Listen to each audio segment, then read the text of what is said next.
celular, com o vídeo do celular, a qualidade não era tão boa assim. Tava jóia, mas a qualidade, o som também não era tão bom assim. E graças a Deus, Deus tem nos aberto alguns caminhos aí e nós estamos podendo comprar alguns equipamentos para melhorar esse ministério. Então vai dar tudo certo, agora só falta realmente pessoas qualificadas, né, que estão... O que é bom desse ministério, que nós entendemos, de que todo o material que nós estamos divulgando aqui nesses anos todos, né, agora mais com a online, né, são materiais que você pode usar depois, ou sempre está vendo, porque isso vai estar lá gravado, tanto no Facebook, também lá no YouTube, vai estar gravado lá.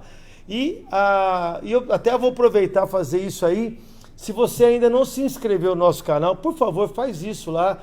Vai ter, acho que tem um link aí embaixo, tem um link, né? Depois a gente coloca também. Se inscreve lá no canal, você vai lá no canal do YouTube, Grupo de Apoio Celebrando a Vida, se inscreve lá, por favor, porque nós precisamos de 1000 pessoas inscritas para poder fazer lives pelo YouTube. YouTube, nós fazendo live pelo YouTube é um outro padrão. Então, nós vamos continuar fazendo pelo Facebook, pelo Instagram e também pelo YouTube ao mesmo tempo. Então, vai ter condições de nós fazermos isso. Então, nós vamos melhorar aqui o esquema, porque nós entendemos, como eu falei, entendo que isso é para Deus, isso é importante para Deus, entendo que é dessa importância para o ministério, e também todos os assuntos que nós levamos aqui, nós trazemos para vocês, são assuntos muito relevantes, assuntos importantes para quem tem problema com a dependência química, a codependência, a dependência emocional, as relações familiares. Então, todas as pessoas que têm algum problema na sua casa, referido a esses temas, né, é importante aprender um pouco mais. Aprender um pouco mais sobre a codependência, aprender um pouco mais sobre a dependência emocional, aprender um pouco mais sobre as relações familiares, os conflitos, né? E quais desses conflitos podem ser gatilhos para as pessoas que são usuárias de droga, e também pode ser gatilhos para os dependentes emocionais e os codependentes. Tem muita coisa que você precisa aprender, e nós, junto com você, nós vamos aprender também e poder, de uma maneira ou de outra, ensinar vocês. Esse é o nosso propósito no grupo de apoio, esse é o nosso interesse aqui no grupo de apoio Celebrando a Vida, de levar para você informações sérias, informações importantes sobre dependência química, codependência, dependência emocional, relações familiares, tá joia? E hoje mesmo, nós estamos aqui com o Caio, nosso psicólogo lá na Comunidade Terapêutica Viver. Para quem não sabe, eu coordeno uma comunidade aqui em Ribeirão Preto, Comunidade Terapêutica Viver. Nós trabalhamos ali com cerca de 30 homens valorosos que querem ser transformados, e ali estão sendo transformados. Aqui mesmo hoje tem um aqui que está conosco lá, já foi transformado, está há 3 meses conosco, transformado, já está aqui nos ajudando. É um homem valoroso, conhece um pouco mais do que nós aqui com relação a informática, né? E já está apoiando aqui o grupo. Isso é bênção, né? É graça de Deus, é presente de Deus para a nossa vida. Amém? É o Hermes que está aqui, né, Hermes? E graças a Deus por isso, por ele já estar aqui ajudando o Senhor. E ele já vai batizar, não é não? Vai batizar e vai estar junto conosco. E a família fazendo parte aqui dessa família celebrando. Amém? Então o Caio vai vir para cá. Vem cá, Caio. O Caio, como eu falei, ele é psicólogo nosso lá na Comunidade Terapêutica Viver há 4 anos. Fiz 4 anos em abril. 4 anos em abril, né? Então o Caio já é sócio, né? O Caio já faz parte da história tanto do Celebrando como da Comunidade Terapêutica Viver. Hoje é uma pessoa extremamente especial para nós lá, né? Nos ajuda muito ali com os meninos. É especialista na área, hoje tem especialização na área de dependência química, né? Um jovem que tem desejado o conhecimento e também tem desejado, através do conhecimento, liberar a cura para as pessoas ali que estão na dependência química. Então hoje realmente ele é um canal de Deus para nós, não só um canal da bênção, da graça de Deus, mas também de informação boa para a libertação e a cura desses, não sei se eu posso falar assim, a cura, né? Ou a restauração dessas pessoas aí que estão na dependência química. Amém? Então, Deus abençoe, fica na paz. Valeu, Dudu, obrigado. Valeu. Bom, boa noite, pessoal. Tudo bem? Vamos lá começar. Até estava comentando aqui com o Dudu e o pessoal que dia 24 do ano passado eu estava falando sobre gratidão no Celebrando, só que a gente estava falando lá na sua casa, né, Dudu? Com aquela improvisando do jeito que dava. Eu lembro certinho, mas foi legal, foi bênção. E é isso aí, muito bom estar aqui com vocês. Então, muito boa noite, seja bem-vindo, né? Prazer, meu nome é Caio, para quem não me conhece. Sou psicólogo, especialista em psicologia cognitiva, terapia cognitiva, e me aprofundo assim cada vez mais para poder conhecer, para poder ajudar, né, juntamente com a nossa equipe lá na Viver. Bom, vamos começar então. Nosso tema é neurobiologia da dependência química, né? Resumindo, o que é esse nome feio, né? Neurobiologia, na verdade é como funciona o cérebro. Neuro vem dos neurônios, né? Dessa palavra, neurônios. E aí eu peguei estudos novos, né? Recentes, que falam bastante evidências sobre como funciona a dependência química no cérebro. E aí eu pensei, nossa, eu tenho que divulgar essa informação. Eu tenho que falar essa informação para as pessoas, principalmente o familiar que está passando por esse tipo de problema ou dependente químico, porque são informações valiosas, importantes, né, para a gente conhecer. Meu desafio é falar de uma coisa tão complexa, mas de um jeito que seja legal para entender, uma linha de raciocínio, porque falar de cérebro é sempre complexo, né? Nós temos muitos neurônios que eles se interconectam entre eles, eles podem fazer muitas conexões, então é uma coisa muito complexa. Mas dá para entender o princípio ali que pode nos ajudar com algumas coisas. Eu pensei num exemplo assim, é como entender como funciona o carro. Muitas vezes eu não entendo como funcionam os detalhes do carro, mas eu sei que tem lá o motor, a parte elétrica, mas às vezes a gente aprendendo aquilo que é importante, a gente pode conduzir uma boa viagem, um funcionamento melhor do veículo. Então eu pensei nessa linha de raciocínio. Bom, começando então, o que eu queria começar como introdução? Primeiro vamos pensar aqui comigo que tem um aspecto científico da dependência química e o aspecto moral. O que é o aspecto científico? Desde lá de 1849, foi quando começou-se a palavra alcoolismo, né? Um cientista publicou, né, sobre essa temática, e aí ele começou a ver sinais e sintomas e um padrão irregular, ou seja, um problema que tinha com pessoas que usavam muito álcool. E aí, de lá até hoje, então, a ciência tem se debruçado sobre esse tema, sobre esse transtorno mental, para saber que tipo de problemas, como entender a dependência química para a gente promover tratamentos que sejam eficientes. E o modelo moral é o que eu diria o senso comum, né? As pessoas que não têm o conhecimento, não sabem o que é, só que aí julgam o que é a dependência química. Muitas vezes julgam errado, estigmatiza esse problema, falando coisas do tipo: é dependente químico porque não quer trabalhar, é dependente químico porque não tem vergonha, se quisesse parar já tinha parado, e a gente sabe que não funciona bem assim, né? É um transtorno mental grave, prejudica muito e adoece a família, e não deve ser levado desse jeito. Então eu queria começar com isso, para entender as principais diferenças. Bom, o que é o modelo científico? Baseado em evidências. O que são evidências? Evidências são o que eu comprovo cientificamente através de vários tipos de métodos e técnicas para comprovar que aquilo é realmente, de fato, o que se mostra ou o que eu quero comprovar. O modelo moral é baseado no senso comum, né? Não tem evidência científica. Há uma complexidade biopsicossocial. A ciência a ciência compreende esse transtorno mental não como um fator só, mas como biopsicossocial. O que é? Bio vem, né, da biologia do nosso corpo, psico vem da nossa psique e social do convívio social. Então, está entrelaçado na dependência química essa complexidade. Existe o corpo, o psiquismo e o social. O moral é meramente questão de escolhas, né? Não leva em conta isso. Outra parte que se destaca, que eu coloquei, é adequada para propor tratamentos. É adequada no sentido com pesquisas, com evidências e teste, né, se uma intervenção está ajudando ou não, propor tratamento. O modelo moral não, é inadequado para o tratamento, porque não é julgando ou falando mal que ajuda o dependente químico nessa luta de recuperação, né? E nem a família, né? E nem julgar a família do dependente químico, né? Seja os pais, seja a esposa, ou seja o filho, e etc. Então, eu vou focar, né, como a nosso foco é a neurobiologia da dependência química, eu vou focar principalmente, então, agora no aspecto biológico. Mas o biológico é o cérebro, né?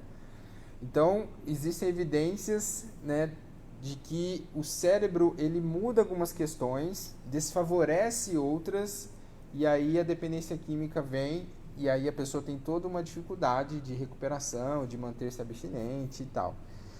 Então, para entender isso, vamos aqui da introdução, que é...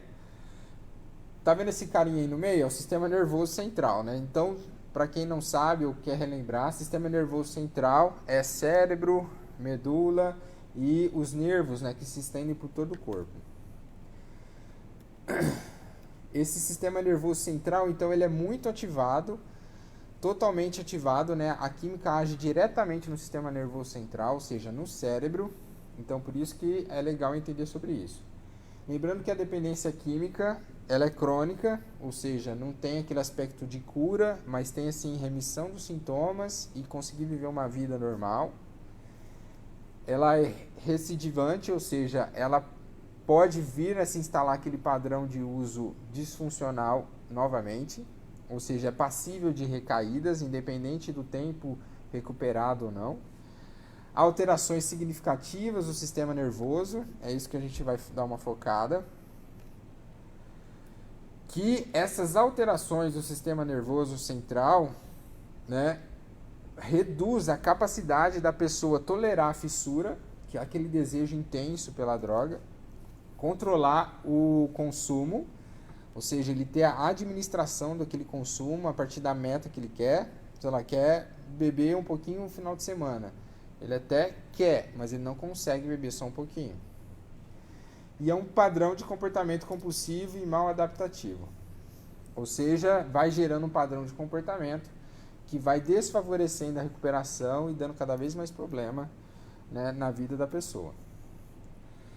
Então, um pouco do contexto histórico da dependência química e como ela era interpretada. No meio do século XIX, a dependência química e os comportamentos de adicção, a ciência conseguiu só provar que era instinto subconsciente. Então, era o instinto que a pessoa tinha, e aí isso levava à dependência química. Mais para frente, né, um pouco mais para frente, no século XX, era distúrbio psíquico pré-existente chamado, a princípio, personalidade adicta. Então, foi o que conseguiu também ali, por volta de 1930, mais ou menos, definir o que é a dependência química. E esses termos não explicavam todos esses elementos envolvidos no transtorno por uso de substâncias, nos aspectos psicológicos e nem neurológicos. Ou seja, era o que a ciência conseguia chegar por uma limitação teórica, tecnológica e entre outras. Então, eles conseguiam chegar nisso, mas não explicava toda a complexidade da dependência química. E aí, por volta de 1940, veio mais testes e tal. E aí, assim, só por cima, para a gente saber um pouco do contexto. Aí, em 1940, veio a teoria do reforçamento, que explicava experimento com chimpanzés. Então, administrava-lhes substâncias para chimpanzés e eles eram reforçados e procurava a substância. Mais para frente, né, roedores com eletrodos implantados no cérebro com autoestimulação, eles sempre tinham, aí eles começaram a definir os padrões, né, de comportamento que envolvia adicção, né, um ratinho sempre procurava aquilo, ele procurava a recompensa da química, mas eles entendiam os padrões também que levavam ele a isso, que era com a estimulação, agia como um reforço. Somente em determinados locais o cérebro obtinha esses reforçadores, então já começava a mostrar uma coisa que era muito nova na época. evocava comportamentos naturais, o consumo de água e alimento, também ativando essa área de recompensa no cérebro. E aí mais para frente, regiões desse circuito de recompensa mostrou que animais também se auto-administravam substância. Então percebeu-se uma área em comum, que é o sistema de recompensa que tem no nosso cérebro. Então, para quem não sabe, eu explico. Existe no nosso cérebro que é definida uma rede de recompensa, que envolve várias áreas do cérebro. Essa área está muito envolvida quando a gente ganha uma recompensa ou sente aquele prazer que é ativado em atividades naturais. Quais? Aquele alimento que você gosta de comer, ajudar uma pessoa, você conseguir ir bem numa prova, você concluir um objetivo, você abraçar alguém que você ama. Todas essas atividades, elas geram recompensa. E aonde é ativado isso? No sistema de recompensa. Por que eu estou falando isso? Porque esse sistema de recompensa ele fica super ativado quando a pessoa faz o uso da droga.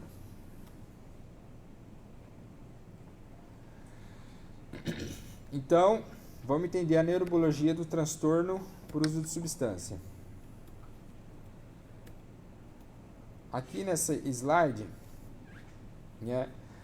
aqui sim está uma boa conexão da complexidade que é a dependência química. Então tem lá fatores psicológicos e sociais, questões do ambiente que a pessoa convive, se ela é muito estressante, se não é, se tem acesso à droga fácil, se não é, questão cultural. A predisposição genética, a carga genética que a pessoa tem, se ela tem predisposição para alguma adicção ou não. E epigenético é o gene que vai se alterando conforme ele está no ambiente. Então, conforme você está aqui hoje e as coisas que você faz, você vai mandando informações para os seus genes e eles vão se alterando. Eles vão se comunicando de novo. Isso é epigenética. Que vai interrelacionar nesse processo de estar predisposto a ter um problema com adicção, com vício, ter a facilitação do acesso a isso, tanto o acesso ao uso quanto usar propriamente dito, e a manutenção desse uso. Então, olha como é complexo, essa questão. E aí, se a gente olhar lá no DSM-5, que é o Manual Diagnóstico e Estatístico dos Transtornos Mentais, para quem não sabe, é um livro onde tem catalogado, a nível internacional, todos os transtornos mentais, inclusive a dependência química está lá. E aí, se a gente olhar lá os critérios do DSM-5 para definir a gravidade, o sintoma da dependência química, nós vamos ver muitas coisas mais comportamentais também. Então, no DSM-5, que é a maior referência da ciência de saúde mental, de transtorno mental, os sintomas que estão registrados lá são mais comportamentais, que é o que tem mesmo. Só que aí eles não explicam muito a base neurológica, que é o foco do nosso tema, que é o que eu vou mostrar. Então isso nos leva a pensar em 3 questões, Por que o desejo de consumir substância ocorre? Ou seja, por que no cérebro, por que isso ocorre? Qual é a base neurobiológica e psicológica da fissura? Então, quando gera fissura, o que está acontecendo nesse cérebro? Por que o desejo por consumir substâncias persiste mesmo depois de longos períodos de abstinência? O que acontece no nosso cérebro que leva a isso, mesmo depois de anos sem usar? E a fissura é atribuível a gostar de consumir substâncias, aos efeitos prazerosos subjetivos da substância, é só associado então ao prazer que ela dá, ou tem outros mecanismos interagindo? Então, é nesse foco que eu estou conversando com vocês, para a gente pensar um pouquinho sobre isso e ter um pouco da resposta disso com base na neurociência. Então, começando lá de trás, a pessoa começa a usar a substância, de forma voluntária e sendo influenciada pelo contexto que ela vive, E aí o uso contínuo começa a transformar o uso em comportamento compulsivo automático. Ou seja, a pessoa começa a usar, ela tem ativação da área de recompensa, o cérebro pela primeira vez está recebendo uma ativação diferente que ele nunca sentiu e ele nem sequer estava programado para sentir tudo aquilo. E aí quando a pessoa começa a usar, vai aumentando a frequência, né? Até porque o começo do uso ele tem esse aspecto seguro. A pessoa usa uma vez, ela sente que ela pode controlar, ela usa muitas vezes entre amigos, e são pessoas que confiam, são ambientes que ela se sente segura. E aí essa questão também social pode promover, né, que a pessoa continue usando a substância. Só que esse continuar a usar, que é um uso prolongado, vai formar neuroadaptações disfuncionais no sistema nervoso central, no cérebro. Então, o que é isso? Neuroadaptações é tipo assim, quando o cérebro ele sofre alguma demanda, algum estímulo, ele vai tentar se adaptar àquilo para atender uma demanda que está aparecendo. Então, neuroadaptação existe até nos nossos movimentos. Então, por exemplo, se eu treinar malabarismo, né, e ficar treinando, né, durante 3 meses, eu posso perceber depois, se eu fizer uma ressonância, que parte aqui, onde é responsável pelos movimentos, depois de 3 meses treinando, vai ter mais conexões do que quando eu não tinha treinado, nem tinha começado a treinar. Isso é uma neuroadaptação. Então, aquela rede de células, né, que são os neurônios que tem no nosso cérebro, ela vai criar novas redes, novas interligações para conseguir dar a demanda que eu estou treinando. Então, essa é uma neuroadaptação, né, que está envolvido o processo de aprendizagem, motivação. Não estou isentando toda essa complexidade, mas para ficar didático, acontece isso. Então, quando a substância, quando a química, quando lá o álcool, cocaína, outra substância, ela chega no cérebro e a pessoa vai tendo um uso prolongado, o cérebro percebe aquele monte de estímulo e ele vai começar a criar adaptações para lidar com esse estímulo, só que essas adaptações, elas são prejudiciais, elas não ajudam. No meu primeiro exemplo, ajuda, né? Porque eu estou treinando, se eu estou treinando eu quero fazer por hobby ou por outra coisa, e depois de algum tempo eu aprendo. Mas essa adaptação, ela é disfuncional. Por isso que a gente fala disfuncional. Tem uma função que desfavorece a pessoa. Não é uma adaptação boa, é uma adaptação ruim. Então percebe? A química vai fazer muito isso. Ela vai desfavorecer essa adaptação, e aí é onde vem possíveis problemas e sintomas da dependência química. Certo?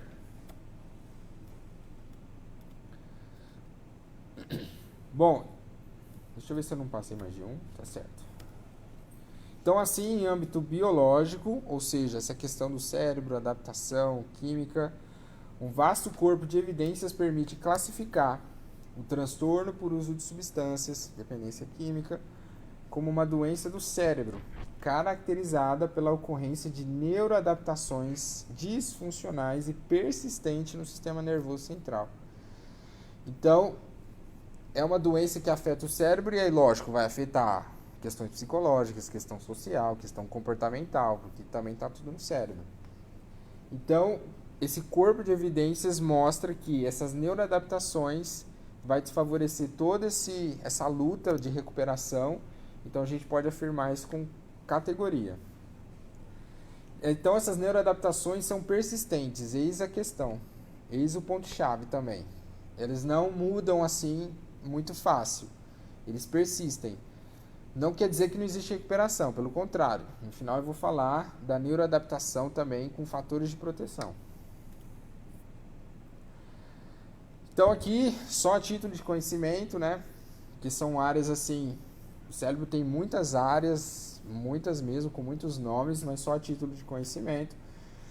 São 4 áreas, 4 sistemas neuronais que estão envolvidos na fisiopatologia do TUS, ou seja, nessas adaptações disfuncionais do transtorno de uso de substância. Um é o sistema de recompensa, né, em especial uma área do sistema de recompensa que chama núcleo accumbens. O sistema de motivação, né, que chama o córtex orbitofrontal. Circuito de memória e aprendizagem, então vai mexer com a amígdala, que tem um pouco dessas funções do hipocampo, e também a área de controle e planejamento, que é no pré-frontal e o giro do cíngulo anterior. Então, olha para você ver a complexidade, mas não que a gente tem que entender a fundo a complexidade, mas é legal a gente entender essas áreas que estão envolvidas, porque isso nos dá um pouco mais da noção de como lidar com a problemática da dependência química.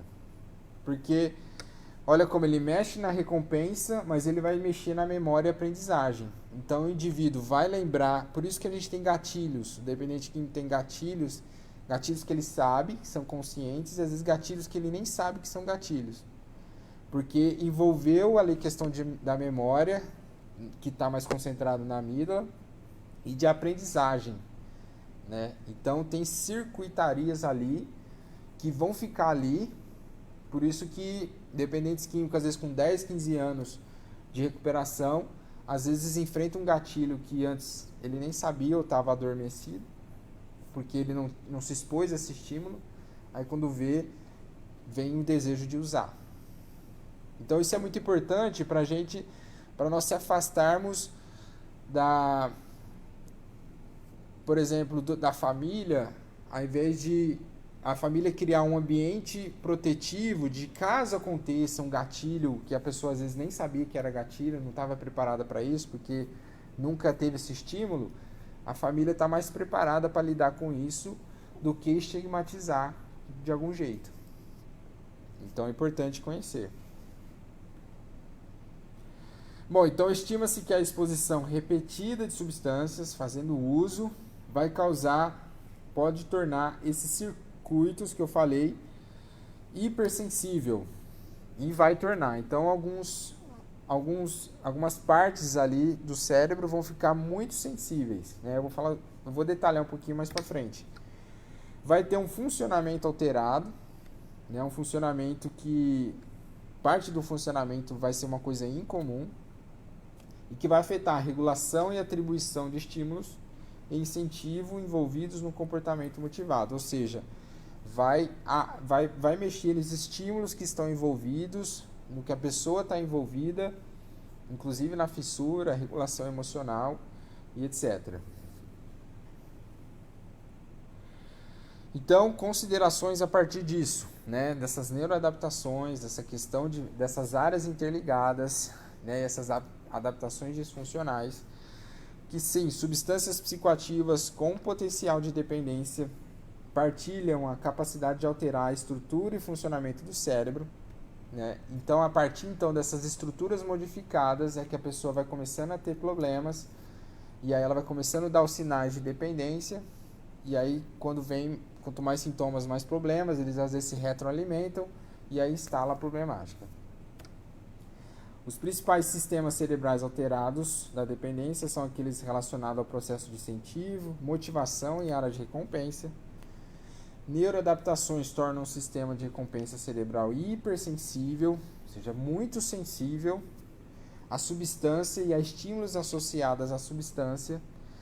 Então, o dependente químico ele tem que ser hipersensível. Então, se ele está, por exemplo, em família, aí de repente um velho amigo entra numa reunião de família e essa pessoa é um estímulo antigo, porque ele talvez fazia muito uso junto, ou pode ser um cheiro, ou pode ser um ambiente, isso pode superativar algumas áreas que aí a pessoa vai ter a tendência de pensar na substância e sentir a fissura.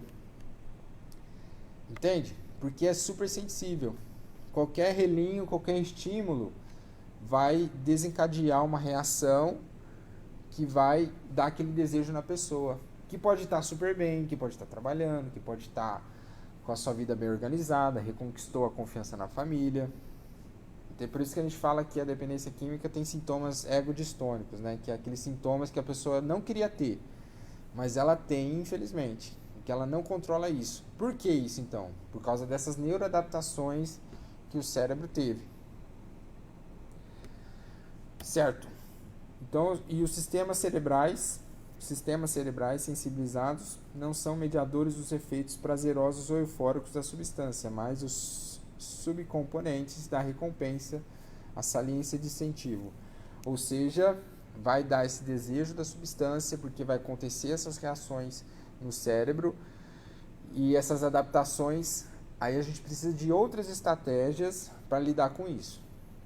Por isso que a gente fala sobre a fissura, a gente pensa em como saber lidar com isso, por isso que é importante fatores de proteção para poder falar sobre isso no ambiente saudável, porque infelizmente ela tem muita tendência de aparecer. Mas eu sempre falo para os acolhidos, né, que a gente não sabe quando vai aparecer, a intensidade e quanto tempo vai perdurar. Por isso que é importante sempre o acolhido se automonitorar. Se a família puder ajudar nesse processo, melhor ainda, né? Automonitorar ali, porque com certeza trabalhar os principais gatilhos ergue um fator de proteção muito significativo no processo de recuperação. Certo. Então, sistema de recompensa, vamos falar um pouquinho deles, e essa é a parte mais importante, né, com essa temática de dependência química. Esse sistema de recompensa foi descoberto por volta de 1950, que descreveu esse sistema de neurotransmissão de um neurotransmissor principal, que chama dopamina, denominado no sistema mesolímbico mesocortical, que é reconhecido como sistema de recompensa. Então, o principal neurotransmissor envolvido nesse sistema de recompensa, né, é a dopamina. Outros também estão interligados, né? Serotonina também está, norepinefrina, mas o principal é a dopamina. Esse sistema tem participação na busca de estímulos causadores de prazer. Então, tem uma questão de aprendizagem, memória, porque lembra que o sistema de recompensa está interligado com outras áreas também, que são ligadas com outras áreas, né, que a gente tem construir o nosso dia a dia. Então, ele tem essa participação na busca, né, por estímulos de prazer, ele vai buscar no campo de memória, e aí se a pessoa fez o uso da substância, isso vem na mente. Por meio do reforço positivo, há um impulso de manter o prazer repetidas vezes, criando uma memória específica. Então, quando esse cérebro sofre esse estímulo, e ele tem essa liberação de dopamina, outra área no cérebro vai registrar isso. E aí, por isso que a pessoa às vezes vai pensar muito na substância, associada a um gatilho, e ele pode sentir a fissura, né? Aquele desejo mais forte pelo uso. As substâncias psicoativas causam direta e indiretamente alterações nesse sistema de recompensa. Então, esse SCR é sistema de recompensa. Então, a substância ela vai causar muita alteração. Porque, assim, essa área de recompensa, circuitaria de recompensa, ela foi programada para sentir a recompensa normal do nosso dia a dia. Que eu falei, um abraço, um alimento que você gosta, você conseguir cumprir um objetivo ou uma meta. Você sente essa área vai ativar. Mas quando vem a química, vem uma coisa muito avassaladora. E aí, esse ponto X é que vai criar a neuroadaptação disfuncional. Vou mostrar isso nos próximos slides. Então, só para você entender, né, a gente tem alguns neurotransmissores. A dopamina, ela tem umas características principais, que está ligada à sensação de prazer e bem-estar. É ela que faz essa conexão, esse pulso elétrico. Atua na aprendizagem. Então, não é só uma questão de sentir prazer, ela também vai atuar, acho que não como coadjuvante, mas atua na aprendizagem. Associação a eventos com potencial de gratificação, e ela cria uma memória específica no sistema de recompensa que a faz buscar novamente. A substância psicoativa, então, produz um efeito agudo de superliberação de dopamina, foi aquilo que eu falei. Então, libera uma quantidade que o cérebro não foi programado para ter isso, porque ele não consegue isso na natureza.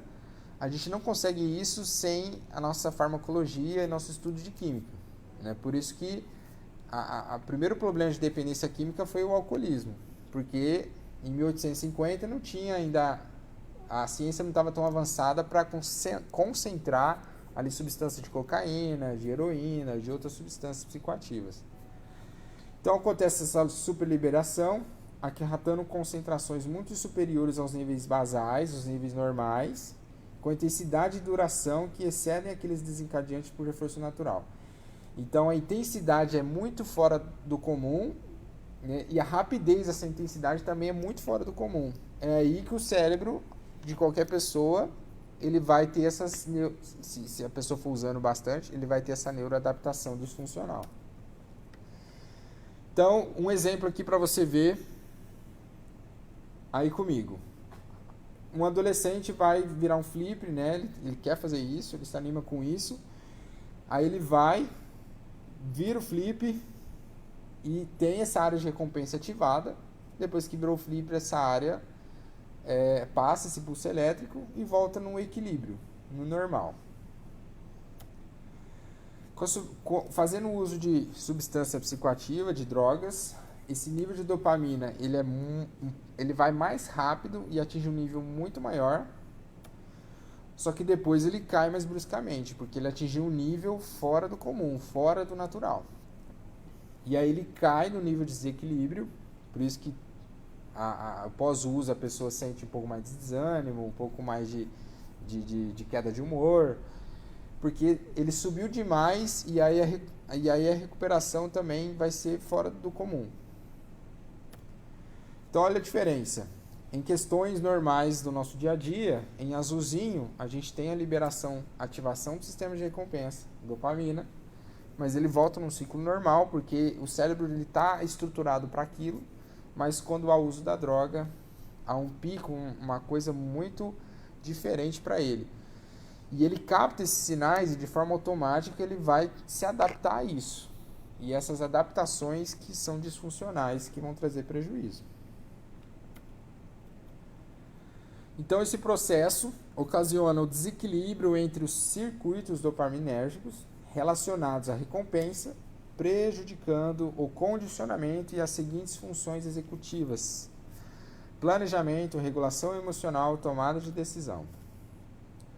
Então, esse desequilíbrio, essa adaptação, né, o cérebro ele não é só uma parte assim que faz isso, uma parte que faz aquilo, está muito interconectado, é bem complexo. Então ele vai mexer com essas áreas, que vai mexer em vulnerabilidades no dia a dia da pessoa, que ela fica muito suscetível a recaídas, a usar de novo, e aí as recaídas e o uso vai tirando fatores de proteção, a pessoa perde a possibilidade de aprender algumas coisas, ou rompe relacionamentos significativos, e aí mais esse sofrimento, aí às vezes a pessoa usa mais substâncias. Entende a complexidade?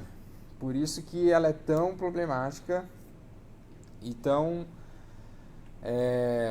avassaladora, né? Gera problemas em várias áreas da pessoa. Acredite-se então que o uso crônico de substância conduz à desregulação desses circuitos de recompensa e a repetição crônica da ativação de dopamina no sistema de recompensa pode promover o desequilíbrio neuroquímico, conduzindo a uma homeostase alterada. O que é homeostase? É a busca do equilíbrio. O corpo sempre quer o equilíbrio, né? Se está quente, como você entender? Se está quente demais, ele busca o equilíbrio liberando água na sua pele, que é o suor. Se está frio demais, ele aumenta o batimento cardíaco para tentar esquentar, e você tem comportamentos de se fechar assim para reter o calor. Então tudo no corpo ele quer a homeostase, ele quer o equilíbrio. Então quando ele sofre essa problemática do uso da droga, ele vai tentar encontrar o equilíbrio, só que o equilíbrio já é um desequilíbrio. Não sei se ficou confuso, mas acho que deu para entender. Então alterado ao gerar neuroadaptações estruturais e funcionais permanentes na neuroplasticidade cerebral. Neuroplasticidade é um conceito bem legal de se aprender. Neuroplasticidade o cérebro ele tem uma capacidade de se moldar e se adaptar em questões, às vezes bem difícil, mas ele tem essa condição e ele se adapta para ajudar, para ajudar o corpo, o homem, a pessoa a sobreviver. Então, se a pessoa vive, por exemplo, ouvi uma pessoa importante falar isso, que lá naquelas cidades onde tem só gelo, né, na Antártica, os esquimós conseguem diferenciar não sei quantos tipos de branco no gelo, que ele sabe se o gelo ali é favorável, se não é, se pode pisar, se não pode. Então, o que é? O cérebro dele adaptou uma visão refinada para entender ali um contexto para a própria sobrevivência. Isso é neuroplasticidade. A pessoa que fica, às vezes, cega ou surda, ela perde um dos sentidos, o cérebro potencializa os outros para que tente compensar aquele sentido. Isso é neuroplasticidade. Mas o que acontece na dependência química, essa neuroplasticidade age de forma desfavorável. Ela se adapta de uma forma ruim e é onde eu começo a ter os sintomas que se retroalimentam, que eu acabo ficando cada vez mais preso na problemática da dependência química. Então, existem alterações no sistema de recompensa, que nota-se também divergências significativas nas áreas de memória, condicionamento, controle executivo, motivação, comprovados pela ciência olhando um cérebro de um dependente químico e observando um cérebro de não dependente químico. Então pode ter esses problemas de memória, não exatamente memória assim, falta esquecimento, mas sim a buscar, reter e potencializar memórias positivas, memórias que me ajudam a frear um impulso, às vezes, de usar. O condicionamento, que é o condicionar coisas, pessoas, lugares, estímulos a coisas boas e fazer extinção de condicionamento de coisas ruins. Controle executivo e também na motivação, né, no geral, perspectiva de vida, uma área de vida, uma meta, inclusive não usar a substância. Então, o uso da substância, que está aí, tem a dopamina, a serotonina, que é esse 5-HT, nome científico, a norepinefrina, que é o NA, causa alterações de neurotransmissão. Então, dá-se início a uma cascata de sinalizações que são complexas, e essas mudanças comprometem a neuroplasticidade relacionada à aprendizagem e ao desenvolvimento de comportamentos de procura pela substância. Então, sim, você tem neuroadaptações que desfavorecem a motivação, a aprendizagem, a memória, tudo isso que está interligado para a pessoa romper o uso para o uso. Ok, e aí o próximo tópico. Aqui, rapidinho, eu vou falar de algumas fases, né? Mas o que fica de importante é do transtorno de uso de substâncias, da impulsividade e compulsividade, né? E perde o controle dos estados emocionais negativos, que é a pessoa sente ela tem mais vulnerabilidade a sentir disforia. Disforia é uma alteração de humor, uma sensibilidade à ansiedade, irritabilidade e ansiedade, quando o consumo é impossibilitado. Ou seja, quando a pessoa não tem acesso ao uso, principalmente se ela está nos primeiros dias de abstinência, ela tem então o controle, a sensibilidade dessas coisas um pouco mais difícil. Então, por isso ela pode ter mais alterações de humor ou irritabilidade, porque essa parte está mais vulnerável, principalmente se a pessoa começou a parar de usar recentemente.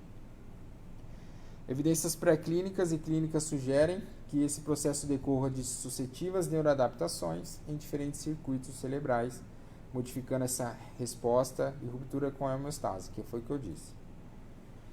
Então ela pode ter esse uso impulsivo, passa a ser um pouco mais compulsivo, desenvolve uso crônico, vem muita fissura e pouca tolerância, né, de querer usar sempre mais para ter aquele efeito anteriormente, e a pessoa fica muito suscetível às recaídas. Então aqui um pouco do ciclo de dependência, como que funciona. A pessoa às vezes começa por um reforço positivo, ou seja, ela começa a usar, experimenta aquelas sensações de prazer, e aí ela entra às vezes um pouco naquela impulsividade de querer usar, usa, tem a recompensa, depois fica abstinente, depois pensa na substância de novo, usa. Conforme esse uso vai sendo prolongado, ela entra numa compulsão um pouco mais forte. Então a antecipação agora tem uma fissura, um desejo forte pelo uso da droga.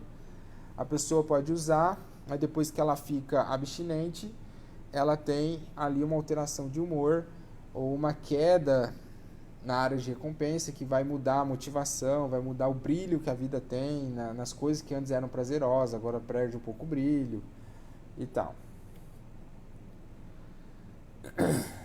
Aqui, para ficar um pouco didático tudo que eu estou falando, como se fosse uma linha do tempo, a pessoa experimenta então a substância, vai fazendo uso porque ela percebe que consegue controlar, ela percebe que os amigos estão usando, ela percebe que ela está conseguindo trabalhar, estudar, aí ela vai usando, vai aumentando, e aí ela começa a fazer abuso da substância, e nesse momento as neuroadaptações relacionadas à dependência começam a acontecer no cérebro, a genética e a epigenética aí vão favorecer ou desfavorecer. E também esse cérebro ele é exposto antes do desenvolvimento maduro do cérebro, que é até os 22, 23 anos, esse cérebro fica muito mais vulnerável a ter neuroadaptação disfuncional. Então, sim, pessoas que usam substâncias antes dos 22, 23 têm uma chance maior de ter uma dependência com mais sintomas e uma recuperação um pouco mais difícil, sim. Pessoas que usam depois que o cérebro já está 100% mais maduro, após os 23, e começa a usar a droga a partir disso, ela pode ter uma recuperação um pouco mais fácil, com sintomas um pouco mais leves, sim. Porque quando o cérebro está desenvolvendo, ele já recebe esse estímulo que é fora do normal, essas neuroadaptações começam quando ele está desenvolvendo. Então isso potencializa uma vulnerabilidade. Então, aqui para você entender, né, um pouco da complexidade, acompanhe comigo. A pessoa ela tem ali um gatilho, percebe que tem números aí, vai olhando pelos números. O número 1, a pessoa tem um gatilho, né? Aí vem a fissura induzida, ou seja, o desejo pela droga, aciona aí um neurotransmissor, um neurônio associado à amígdala, e aí a pessoa tem uma compulsividade, uma escolha impulsiva, né? Vou usar apesar dos prejuízos, ou ela nem pensa nos prejuízos. Nesse momento essa circuitaria ela é super sensível, né? Por isso que está aí com essa cor alaranjada. Então não é a mesma fissura que uma pessoa que, sei lá, ama comer comida japonesa sente, porque não está super ativado. Mas uma pessoa que usou a substância e tem a dependência, isso é super ativado. E aí essa mensagem chega nessa parte que chama estriato, e desse estriato ele tem tipo uma mensagem para o comportamento, que manda uma mensagem para ter o comportamento de busca pela droga. Ela não acessa essa área de cima, que é o córtex pré-frontal, que vai pensar, né, nos prejuízos, que vai fazer uma balança decisória, que vai lembrar das coisas ruins que aconteceram quando a pessoa usou lá atrás, ou até vem no pensamento, mas parece que não surge efeito. Entende? Então não tem esse acesso. Aí, se a pessoa não trabalhar fatores de proteção, não trabalhar a questão multifatorial, né, da substância, ela vai sempre ter essa vulnerabilidade muito forte. E aí ela não resiste e aí ela acaba cedendo ao uso. Porque acontece um nível de circuitaria ali de mensagem no cérebro que é diferente. Aqui já é uma questão já mais adaptada para a recuperação. Então, parecido com o anterior, mas muda uma questão. Aqui para você entender. A pessoa tem lá o número 1, antecipação pela droga, é super sensível, vem a fissura, sensibilidade à recompensa. Ela ativa aquela área que vai levar ao comportamento de busca pela droga, só que aí em cima ela está começando a ter um pouco de flexibilidade cognitiva, está tendo outras áreas assim para pensar, pode ser com a espiritualidade, pode ser com outras coisas, em que ela vai conseguir pensar um pouco nisso e às vezes tomar uma decisão que não seja usar a substância. Porque aí, trabalhando com alguns tipos de tratamento, a pessoa também pode ter neuroadaptações que vão ajudá-la a resistir a essa fissura ou a gerenciar esses gatilhos, Por isso que a gente trabalha muito prevenção de recaída, porque é importante evitar, principalmente nos primeiros meses ou anos de recuperação, os principais gatilhos e erguer fatores de proteção. Porque aqui agora, nesse exemplo, a pessoa começou a ter um pouco mais de flexibilidade cognitiva ou outras funções que vai ajudar ela na recuperação, a não ceder aquela fissura e realmente buscar a substância, se entregar ao uso, né? A mente adicta que a gente fala. Então, veja, né, essas duas imagens eu peguei de um livro, né, que mostra um bem básico, né, como é que funciona essas circuitarias, porque é bem complexo, né, tem outras áreas interligadas, mas que é possível. Então, é muito importante a gente conhecer que a dependência química vai ter essas neuroadaptações disfuncionais e vai desfavorecer uma série de coisas. Mas é importante conhecer porque existe o tratamento. Por isso que a família, o dependente químico, a pessoa em recuperação, ela tem que prestar atenção, ela tem que aproveitar o que está sendo disponível para ela para potencializar agora questões para saber lidar com essa vulnerabilidade que ela tem. Que tem como isso? Tem, a gente acredita. Se não fosse assim, não tinha pessoas que se recuperam, né? Com certeza quem está na luta aí na dependência química conhece uma pessoa que está 5 anos limpo, 10, 15, porque é possível. Essa vulnerabilidade, ela pode existir, mas a gente pode se adaptar a ela e ter uma vida de recuperação normal. É que nem o exemplo que eu dou com a pessoa que tem diabetes ou pressão alta. Ela tem diabetes, mas ela se adapta ali na alimentação, ela gerencia o açúcar, a ingestão disso e tal, e vive uma vida normal. Ela não pode mais comer açúcar de qualquer jeito, mas ela encontra ali um caminho para viver uma vida normal. Na dependência química, isso é muito semelhante, porque aí tem como, por isso que a gente promove tratamento, por isso que a CT tem ferramentas, né, vários tipos de ferramenta para ajudar nesse sentido.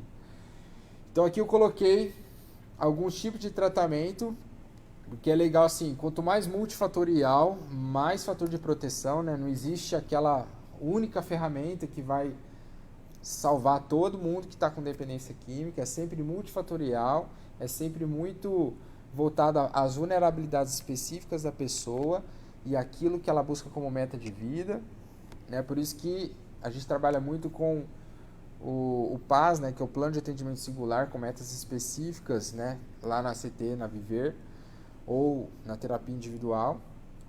Mas quanto mais, então, a pessoa ter esses fatores de proteção, melhor. Aqui eu coloquei alguns tipos de tratamento que tem. Psicofármaco é um deles, né, a pessoa usar medicamentos, né, que vão favorecer ali a estabilidade do humor, ou se ela tem uma ansiedade exagerada, ou ajudar a pessoa a voltar a ter um sono regular, lógico, com atendimento psiquiátrico, né, com receita, tudo certinho. Psicoterapia individual, né, para favorecer essa flexibilidade cognitiva, entender esses gatilhos, trabalhar técnicas de regulação. Terapia familiar também, para quanto mais a gente conhecer do sistema da família, poder corrigir algumas coisas que vão agir mais como fator de proteção e não como fator de estresse, mais potencializa a recuperação. Trabalhar a espiritualidade, então fortalecer-se na fé, no conhecimento, na experiência, na comunhão, né, com os outros irmãos.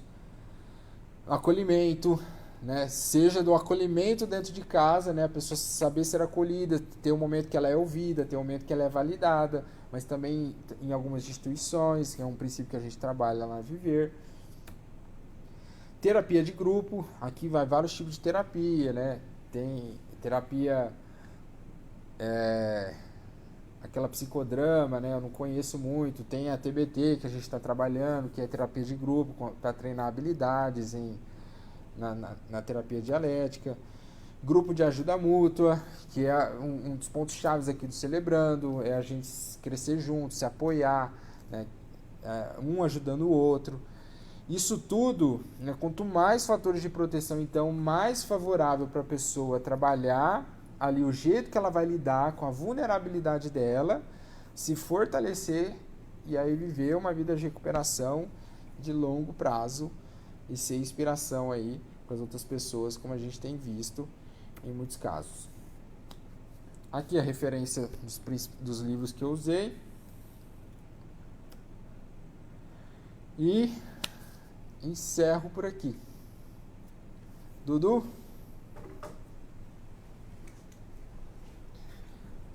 Bom, não sei como que você recebeu toda essa informação, né? Você estava falando agora para a esposa do Caio, que eu sou apaixonado nele. Cada dia mais eu me apaixono por ele, né? A gente está todo dia junto ali. Eu tenho visto realmente ele se empenhando naquilo que ele faz com amor mesmo, né? Não é só pela vida profissional que ele tem, mas a dedicação, o amor que ele faz ali, que ele assume ali na comunidade terapêutica, né? E agora aqui no Celebrando, a gente estava falando agora, no ano passado, nessa mesma data, ele estava ministrando aqui, né? Um dia, acho que dia 23, né? 24, né? De 4, né? E agora, depois de um ano, está aqui. Mas ele já veio, esse ano já veio mais vezes aqui, então faz parte de todo esse processo de crescimento lá na comunidade Viver e aqui também no Celebrando a Vida, né? Então, tomara a Deus que você tenha realmente observado tudo, aprendido e entendido que a dependência química não é tão simples assim, não é só simplesmente uma falha de caráter, não. Tem muita coisa envolvida nisso e dá para nós ajudarmos, né? Ali na comunidade terapêutica Viver, nós podemos ajudar você. Nós podemos ajudar você aqui nos comentários. Se você souber de alguém, nós queremos aqui ajudar vocês. Se você conhece alguém que está passando por alguma dificuldade, pode nos procurar, nós vamos ajudar vocês, né? Nós temos uma equipe grande que pode ajudar, várias pessoas que estão aqui à disposição em ajudar vocês em sair desse problema, dessa problemática da dependência química. Não é fácil, é lógico que existe a nossa parte, mas também existe a parte do dependente, também do codependente, dependente emocional. Existe todos nós precisamos de fazer a nossa parte, né? Algumas vezes, infelizmente, não dá certo porque alguma parte saiu fora e não entendeu todo o processo. É um processo longo, é um processo demorado, mas é um processo vitorioso se você entender bem de toda essa problemática. Amém? Eu quero orar com vocês aqui, agradecer a cada um de vocês e te pedir que, além de se inscrever no nosso canal, compartilhe esse vídeo para várias pessoas, porque realmente com um conteúdo muito bom mesmo. Para quem é até estudante aí de psicologia, né? Nós passamos, nossos filhos estão fazendo psicologia, e nós passamos ali o link para eles assistirem também, porque isso é uma aula e tanto, não é amém? Vamos lá. Pai amado, obrigado, Senhor, por essa noite. Obrigado, Deus, pela vida do Caio, Senhor, por tudo que ele é e representa para nós. Obrigado, Deus,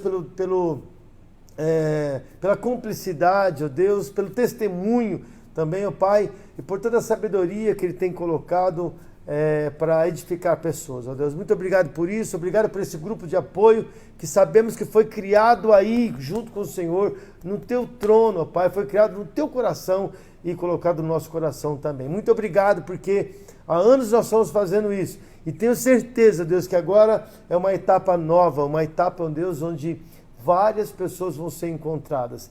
Nesse meio da pandemia, nós vamos expandir mais a palavra do Senhor e também todos ao entendimento de química, de dependente químico, codependência e tudo mais. Amém? Deus abençoe vocês. Até a semana que vem, sexta-feira, estaremos aqui novamente com outro tema também ligado à dependência química, à codependência e tudo mais. Amém? Deus abençoe vocês. Até mais. Valeu, um abraço grande.